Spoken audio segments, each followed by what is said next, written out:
The mansion on the hill had rules of its own. Silence was one of them. Even the guards posted at the iron gate spoke in hand signals. Even the wind seemed to lower its voice as it passed through the trees. Sang Park-ho had built his life that way, controlled, quiet, untouched. For 10 years, nothing had disturbed it. Until that night, laughter echoed through the upper floor. Deep, sudden, real. The guards stiffened. One of them glanced up, uneasy. That sound didn't belong to this house. Inside, servants froze mid-step, trays trembling in their hands. Did you hear that? A maid whispered. No, another replied quickly, fear sharpening her voice. You didn't hear anything. But they all had. Upstairs, Park-ho stood alone in the dark of his private study, city lights bleeding through the glass wall. His reflection stared back at him, tie loosened, jaw tense, eyes no longer empty. In his hand was a single red heel. A woman's heel. He hadn't noticed picking it up. Only that it was suddenly there. Proof that the night had been real. For 10 years, no woman had crossed his world. No touch, no warmth, no invitation past the walls he'd built after the accident. After everything he'd lost. Emotion had been a liability. Silence had kept him alive. And yet, her laughter still rang in his ears. The memory came uninvited. The gala. Gold lights. Champagne bubbles rising too fast. Power dressed as elegance. He'd stood at the edge of the ballroom as he always did, surrounded by men in black, watching without participating. Then Helen Joshua walked in. She didn't pause to assess the room. Didn't scan faces for approval. She moved like the night had been waiting for her. Golden dress clinging to her skin, confidence rolling off her in waves. Conversations faltered. Eyes followed. She wasn't polite energy. She was dangerous energy. Park-ho had noticed her without meaning to. Not because she tried to be seen, but because she didn't care if she was. When the music shifted, slow and deep, she turned. Their eyes met across the room. Something unreadable passed between them. And then she was standing in front of him. You look bored, she'd said, lips curved in a knowing smile. Dance with me. Gasps. Shock. His men moved instantly, but Park-ho lifted a single finger. Not no. Not yes. Curiosity. Helen didn't wait. Her hand closed around his. That was the moment. Not the dance. Not the eyes watching. The touch. Warm. Certain. Human. His body had reacted before his mind could stop it. A sharp inhale. A heartbeat that didn't feel like memory. For the first time in 10 years, something inside his chest had moved. Now, in the quiet of his study, Park-ho tightened his grip on the heel. Find her, he said softly into the darkness. Across the city, Helen Joshua was living her life exactly as she had before, unaware, unhurried. Her apartment hummed with music as she brushed her teeth, dancing slightly in her pajamas. She laughed at her reflection, replaying the gala in her head. The stiff men. The tension. The way the so-called silent dragon had looked at her like she'd cracked something open. He really couldn't dance, she muttered, rinsing her mouth. But trouble looks good in a suit. A knock sounded at her door. She frowned. No one ever knocked like that. Controlled. Polite. Dangerous. Helen opened the door without fear. 2 men in black stood in the hallway. Calm. Still. Miss Helen Joshua, one said, bowing slightly. Our boss would like to see you. She blinked. Your boss? Sang Park-ho. For a second, she wondered if this was a joke. Then she noticed the black limousine idling below, polished to silence. Helen crossed her arms. If he wanted to see me again, he could have asked. Sending an army is dramatic. He insists, the man replied. She sighed theatrically. Fine, but I'm not leaving without breakfast. 20 minutes later, Helen stepped into the limousine like she was headed to an award show, croissant in hand, silk robe flowing. The city passed by unnoticed. Her curiosity grew, but fear never followed. The mansion gates opened slowly. When she stepped inside, servants froze. No woman had walked these halls in years. Sang Park-ho waited at the entrance. They studied each other in silence. "You again," Helen said lightly. "I was starting to think I imagined you." "You're hard to forget," he replied. She smiled. "That's usually my line." Inside his study, he placed the red heel on the table between them. "You left something behind," he said. Helen's eyes widened. "You kept my shoe." She laughed. "You Cinderella'd me." "It's not just a shoe," Park-ho said quietly. "It's evidence." "Evidence of what?" "That you changed something," he answered. For the first time, his lips curved, not quite a smile, but close enough to matter. Helen leaned back. "Careful, boss man. You might be enjoying this." He met her gaze. "That's what worries me." Outside, thunder rolled low. Neither of them noticed. The silence in the mansion did not lift after Helen left. Sang Park-ho remained where he was, standing in the middle of his study as if the room itself had shifted around him. The red heel still sat on the table, untouched. Evidence, he had called it, of disruption, of failure. Minute J waited near the door, careful not to breathe too loudly. "She didn't bow," Minute J said quietly. Park-ho's eyes lifted. "No. She didn't ask permission to sit." "No. She wasn't afraid." Park-ho said nothing. That was the most unsettling part.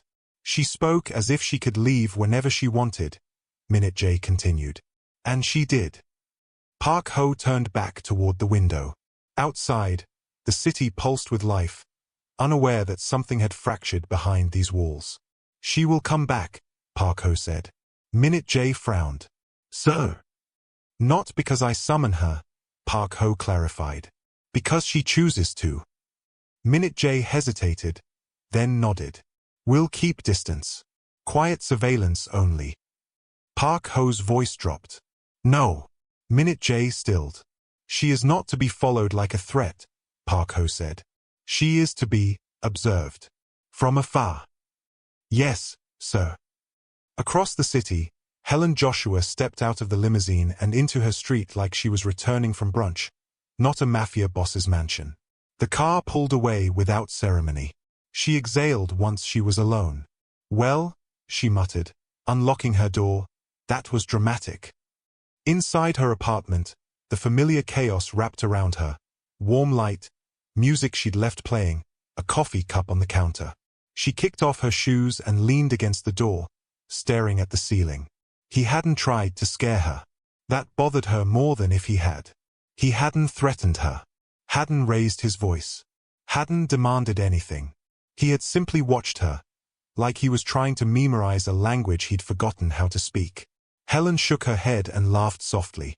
"Dangerous man," she said to no one. "Not because of the power. Because of the quiet." Her phone buzzed. An unknown number. She stared at it for a moment before answering. "Hello." Silence. Then breathing. Slow. Controlled. She smiled despite herself. "You know," she said, "most people say hello back." "I don't call people I don't intend to see again," Park-ho said. Her smile faded into something sharper. "Then don't waste my time." A pause. "I won't," he replied. The call ended. Helen stared at her phone, pulse steady, eyes bright. Across the city, Park-ho lowered his phone and felt it again. That unfamiliar pull in his chest. Not obsession. Not possession. Challenge. For the first time in 10 years, someone had walked into his world and left without permission. And he hadn't stopped them. The city did not know his name, but it moved to his rhythm. Sang Park-ho sat in the back of his car as traffic parted ahead of them, rain tracing thin lines down the tinted glass. Neon signs blurred into color. He usually ignored the city like this, another system already mastered. Today, he watched. Minute J sat across from him, tablet resting untouched on his knee. "The gala board called again," he said carefully. "They're asking questions." Park-ho's gaze didn't shift. "About what?" "About her." Silence filled the car, heavier than before. "They don't know who she is," Minute J continued. But they noticed who she spoke to, who she touched. Park Ho's jaw tightened slightly. Not anger. Calculation. People noticed disruption, Minute J said. Especially in rooms built on order. Park Ho finally looked at him. Control the narrative. Yes, sir. Quietly. The car pulled into the underground garage of Park Ho's private club.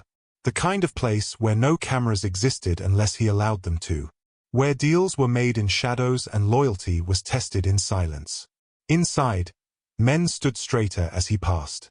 Whispers followed him like echoes that never quite reached his ears. She's changed the temperature. One voice murmured when they thought he couldn't hear. Park Ho entered his private lounge and stopped. The music was wrong. Not louder. Not faster. Alive. He glanced toward the DJ booth. The man froze instantly, hands hovering over the controls. Apologies, sir. Leave it, Park Ho said. The bass settled into his chest, low and steady. Unwelcome. Unignorable. Across the city, Helen Joshua was late on purpose. She stood outside a gallery opening she hadn't planned to attend, rain dampening the curls at her temples. The invitation had appeared in her inbox that morning. No sender name. No explanation. Just a card. You were seen. She smiled as she handed it to the attendant. Inside, the room buzzed with curated elegance. Wealth disguised as taste. Power disguised as art. Helen moved through it easily, her presence bending conversations toward her without effort. She felt it then. The shift. Eyes lingered longer. Smiles came quicker. People leaned in without knowing why. She caught her reflection in a darkened frame. Ah, she murmured. So that's how it starts. A woman approached her, tall, impeccably dressed, eyes sharp with quiet assessment. I don't believe we've met, the woman said smoothly. I'm Sayolina. Helen shook her hand, unbothered. Helen. No last name. Sayolina's smile tightened just enough to notice. I heard you danced with someone interesting, Sayolina said lightly. Helen tilted her head. I dance with whoever asks nicely. Sayolina laughed, but it didn't reach her eyes. Be careful. Some men don't like being remembered for silence. Helen's smile was slow. Dangerous. Then maybe they should learn new steps. Across the city, Park Ho stood alone on the balcony of his club, rain soaking into his suit. The city breathed beneath him. Minute J approached quietly. Sir. There are whispers. Invitations. People are circling. Park Ho didn't turn. Let them. And the woman. Park Ho closed his eyes briefly. She's already moving, he said. She just doesn't know who's watching yet. The rain fell harder. Two worlds had begun to tilt toward each other, and neither intended to stop.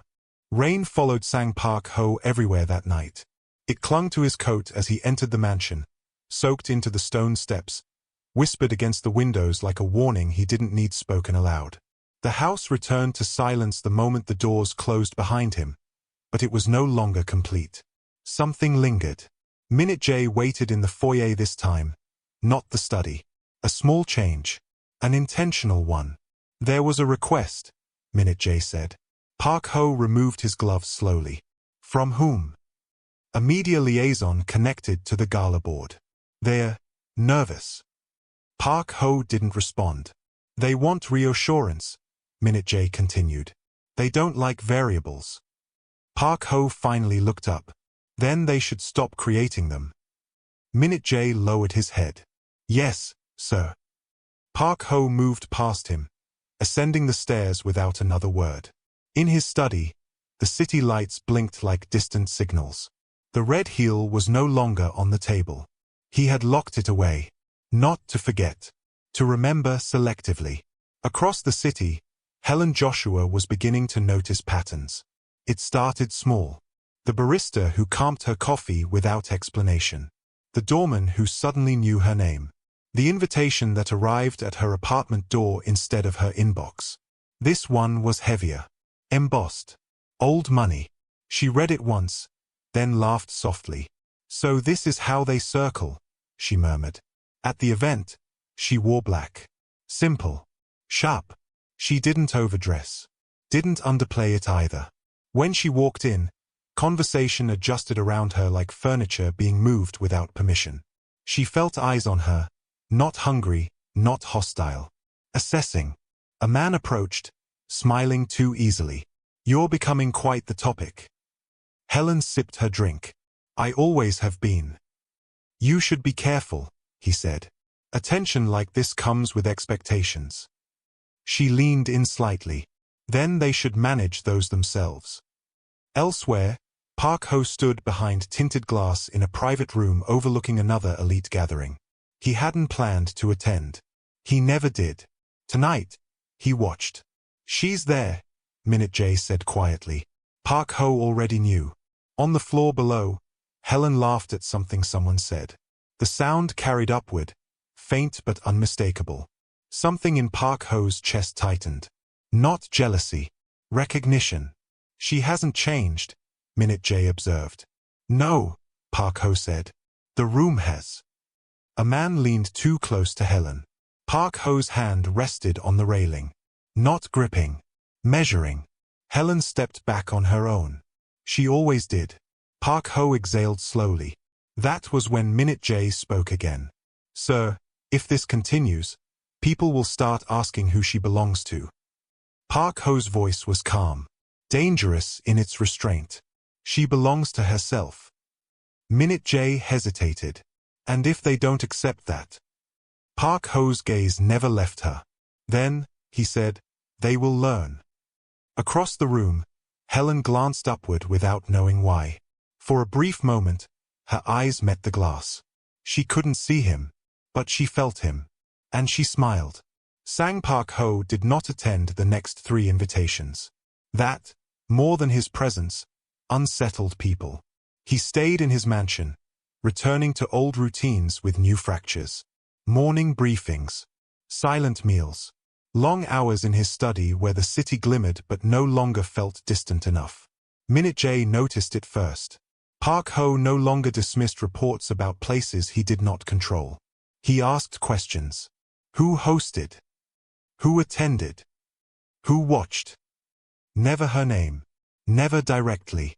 Across the city, Helen Joshua felt the pressure sharpen. It arrived disguised as opportunity. A private studio offering her a space to teach. A luxury brand hinting at collaboration. Invitations that carried expectation instead of curiosity. Each one came with invisible strings. She declined most of them. Not loudly. Not dramatically. She simply didn't show up. Tonight, she chose something smaller. A jazz lounge tucked between 2 closed storefronts. Low lights. Live music. No cameras. No hierarchy pretending to be taste. Helen sat near the stage, drink untouched, letting the trumpet cry softly into the room. Music like this didn't ask permission. It existed. She closed her eyes. For the first time since the gala, she danced again. Not standing. Just a slow sway of shoulders.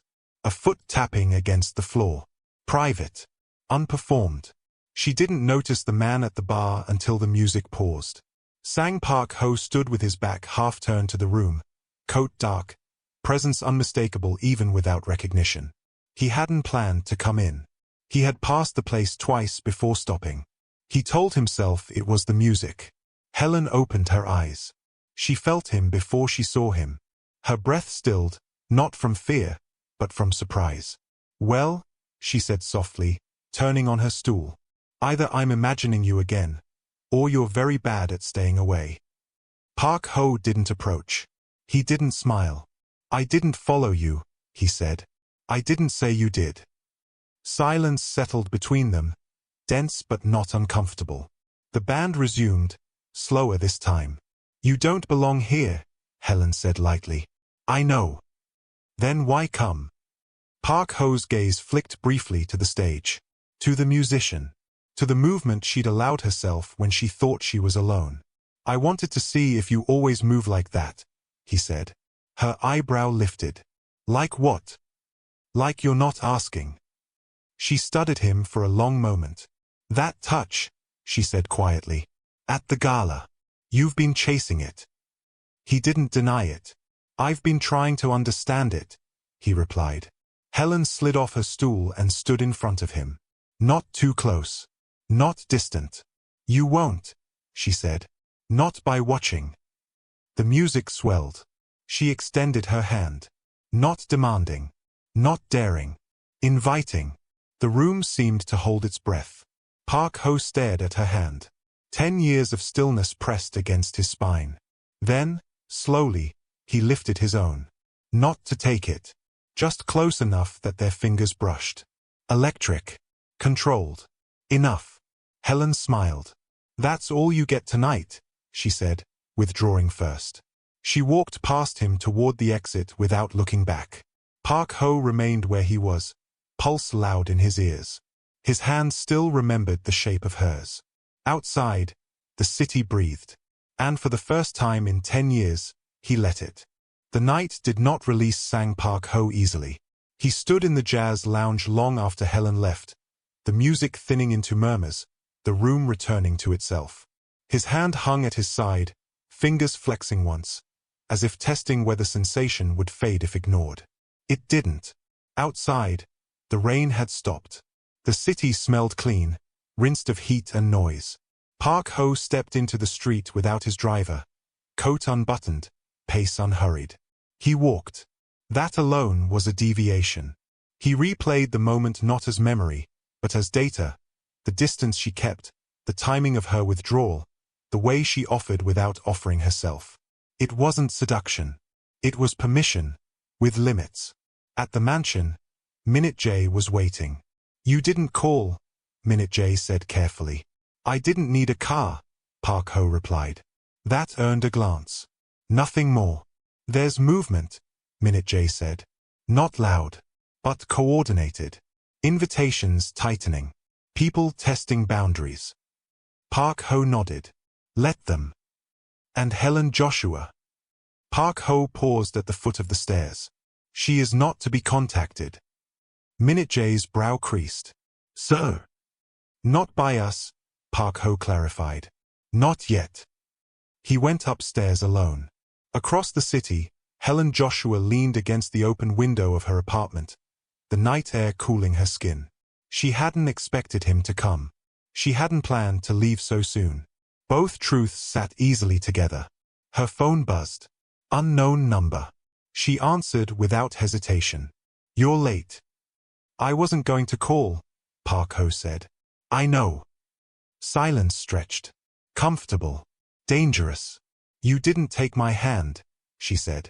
I didn't trust myself, he replied. Helen smiled softly. That's honest. Another pause. The kind that felt like standing at the edge of something deep. People are watching you, he said. They always are. More now. She considered that. Is this where you tell me to disappear? No, he said. It's where I tell you the rules will change. For who? For everyone, Park Ho answered. Helen's gaze lifted to the city lights. I don't like cages. I don't build them, he said. I remove them. She laughed quietly. Careful. You'll start sounding like an invitation. Is that dangerous? He asked. Yes, she said. Because I might accept. The line went quiet again. Not broken. Just breathing.